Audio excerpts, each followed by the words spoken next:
Everyone, welcome to my class. आज के इस क्लास में मैं आपको चंद्र बिंदु वाले शब्दों को पढ़ना सिखाऊंगी। मैंने आपको आ से अ तक की सभी मात्राएं अच्छी तरह से डिटेल में सिखा दी हैं। उसके अतिरिक्त हिंदी को सीखने के लिए 3 तरह की बिंदु होते हैं, जैसे कि अंक की बिंदु, अह की और चंद्र बिंदु। इन तीनों की बात ये होती है कि ये जो है किसी भी मात्रा के साथ भी आ सकती है। मतलब अगर ए की मात्रा है, ए की मात्रा है या आ की भी मात्रा है, उसमें भी ये बिंदु यूज हो सकते हैं। तो अंक की मात्रा मैंने आपको पिछले क्लास में एक्सप्लेन की है। आज के इस क्लास में मैं आपको चंद्र बिंदु के बारे में सिखाऊंगी। चंद्र बिंदु को अनुनासिक भी कहते हैं और इसकी मात्रा इस तरह से कुछ चांद बना के ऊपर एक रखी जाती है, इसीलिए इसे चंद्र बिंदु कहते हैं। इसकी आवाज नाक से आती, मतलब जो भी अक्षर है, जो भी मात्रा आप उसको पढ़ेंगे और जो उस अक्षर को आप थोड़ा नाक से लेंगे। जैसे यहाँ पे कुछ शब्द हैं, उसको पढ़िए और समझिए। अगू, अगर ये मात्रा अ है, गा पे ऊ की मात्रा और ठी है, तो अगर आप ये चंद्र बिंदु को ना लेते हैं तो आप इसे कैसे पढ़ेंगे? अगूठी। लेकिन जो अ आप बोलेंगे इसको थोड़ा सा नाक से लेंगे, जैसे अंगूठी। आँख आँख होता है, लेकिन चंद्र बिंदु लगा तो आप इसे कैसे बोलेंगे? आँख। जो भी अक्षर आप बोलेंगे उसको थोड़ा नाक से उसकी आवाज निकालेंगे। उंगली, उंगली, ऊंटा, ऊंट। इससे बनने वाले कुछ और शब्दों को पढ़ते हैं और समझते हैं। इसके बाद मैं एक पार्ट भी आपको पढ़ाऊंगी जिसमें आपकी पुरानी जो भी मात्राएं हैं, अंक और जो भी बिंदु मैंने आपको सिखाई वो भी रिवाइज हो जाएंगी। ठीक है। चा और दा, देखिए चा नहीं बोलेंगे, बिंदु लगी है चंद्र बिंदु, तो आपको इसको कैसे नाक से बोलना? चा। दा चांद, दांता दांत, सा पा साप, सांप ऐसे बोलेंगे। ठीक है। तो पहले आप अक्षर के को अलग अलग पढ़िए मात्रा के साथ, उसके बाद एक साथ मिला के पढ़िए। इसी तरह मैंने आपको सभी मात्राएं सिखाई हैं। ये अब देखिए, ये मैंने आपको बताया ना किसी और, जैसे यहाँ पे दा है और दा पे आ की मात्रा है तो भी चंद्र बिंदु लग सकता है। यहाँ पे ऊ की मात्रा के साथ भी देखिए चंद्र बिंदु आ रहा है। जो भी मात्रा है उसके साथ ये दो, मतलब दो साथ में लग सकता है। मात्रा के साथ भी चंद्र बिंदु, अंक की बिंदु और आ की बिंदु लग जाती है। ठीक है। अब इसको साथ में पढ़ते हैं। देखिए बा पे ऊ की मात्रा है तो बू होगा, लेकिन चंद्र बिंदी तो क्या बोलेंगे इसे? बूंदा बूंद, सूढ़ा सूढ़, मुहा मुंह, ऊंटा ऊंट।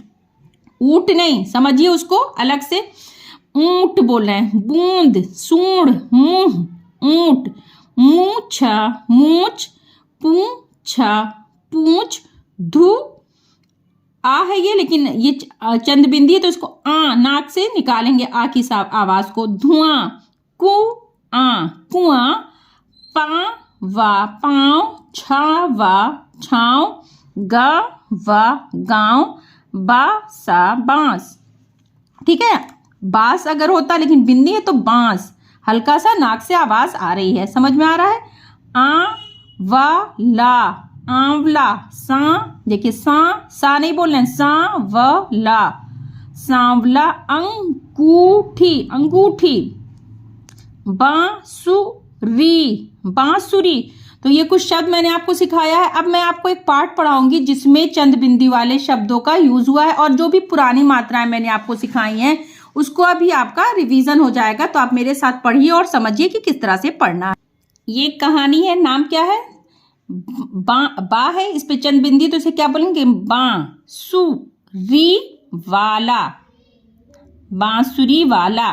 ठीक है। साथ में पढ़िए। एक गांव नहीं, इसको क्या बोला जाएगा? गांव। एक गांव था चांदीपुर, छोटी ऊ की मात्रा है पापे तो पुर। एक गांव था चांदीपुर, उस गांव में, गांव नहीं गांव, अब में है, अंक की बिंदी है, लेकिन इस पे में पे ए की मात्रा है, माँ पे सॉरी ए की मात्रा और बिंदी है तो इसे में नहीं बोलेंगे, में। थोड़ा सा ये भी मात्रा के साथ जब अंक की बिंदी रहेगी तो आवाज देखिए बदल जा रही है। उस गांव में बहुत से चूहे थे। चूहे, ए की मात्रा है, देखिए हा पे भी था पे, चूहे थे। चूहो नहीं होगा ये, चूहों के दांत तीखे थे। उनकी पूंछें, छे नहीं है ये, देखिए अंक की बिंदी है तो छे। समझ में आ रहा होगा अंदर कि किस अंतर, आपको समझ में आ रहा होगा कि किस तरह से इसे पढ़ना। उनकी पूंछें लंबी, अंक की भी बिंदी है देखिए, थी। उनकी पूंछें लंबी थी, मूछें भी बड़ी बड़ी थीं। नाक में आवाज मात्रा के साथ चली जा रही है। क्योंकि ये अंक की बिंदी को मैंने आपको पिछले क्लास में एक्सप्लेन किया है। आज इस कहानी में अंक की बिंदी का भी यूज हुआ है। मूंछें भी बड़ी बड़ी थीं, चूहे बहुत तंग करते थे। एक बार चूहे राजा की अंगूठी ले गए। ये राजा ही है, यहाँ पे बच्चे ने किसी ने इस तरह से चंद बिंदु लगा दिया। एक बार चूहे राजा की अंगूठी ले गए। राजा मुंह, मुंह नहीं मुंह, समझ में आ रहा है? हल्का सा माक पे ऊ की मात्रा और नाक से बोलेंगे मुंह। और हाँ, मुंह लटकाकर बैठ गया। यहाँ पे ये चंद बिंदी नहीं है, बच्चों ने इस तरह से कर दिया, लटकाकर बैठ गया। राजा मुंह लटकाकर बैठ गया। आगे पढ़िए, समझिए।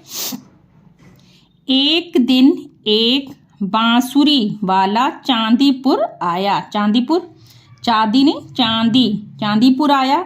वह झांसी, झांसी नहीं झांसी, समझ में आ रहा है? झा की जो आवाज है नाक से आ रही, झांसी से आया था। उसका रंग सांवला था। सांवला नहीं, सांवला, नाक से हम देखिए बोल रहे हैं ना, सांवला था। वह बोला, मैं है ना, इस पे अंक की बिंदी है तो इसको मैं बोलेंगे, मैं।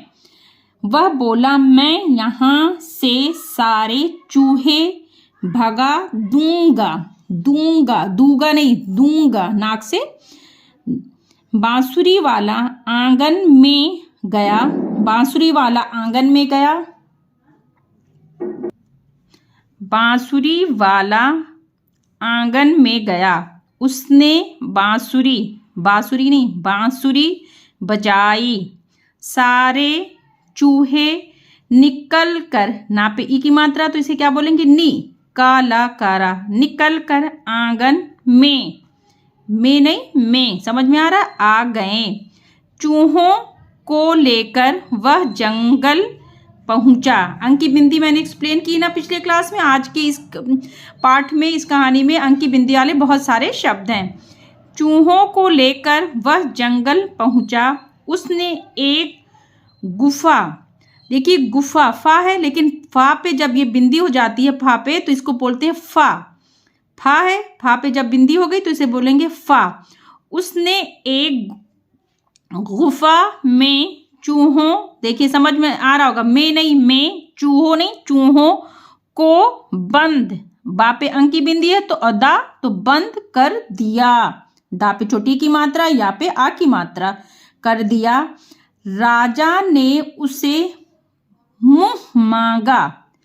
बिना चंद बिंदी के शब्द को पढ़िए, क्या होगा, मुंह मांगा, लेकिन सही गलत हो जाएगा। सही वर्ड, सही शब्द क्या है, मुंह मांगा, इनाम दिया। राजा खुश था।